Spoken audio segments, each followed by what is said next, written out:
अस्सलाम वालेकुम। आप देख रहे हैं जियो लावा टी वी और मैं हूं सलीम ताहिर। एक नज़र डालते हैं आज की न्यूज़ पर। मलक शहरियार अवान पाकिस्तान मुस्लिम लीग नून के रहनुमा का काफ लीग को बहुत बड़ा धचका।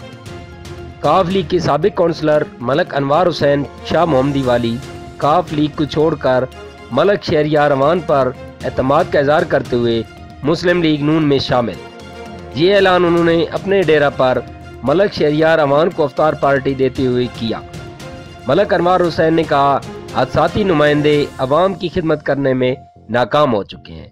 शहरियार अवान ही चमकता हुआ सूरज है। इस मौके पर मलक शहरियार अवान ने मलक अनवार हुसैन शाह मोहम्मदी वाली को मुस्लिम लीग नून में शामिल होने पर वेलकम किया और कहा कि हल्के की अवाम की पहले भी खिदमत की और इंशाअल्लाह आइंदा भी जारी रखूंगा। साबिक काउंसलर मलक अनवार हुसैन शाह मोहम्मदी वाली की शमूलियत तो बारिश का एक कतरा है, जल्द अहम ऐलानात होंगे। हल्के की अवाम की तवक्कुआत के मुताबिक पहले भी फैसले किए और अब भी इंशाअल्लाह करूंगा।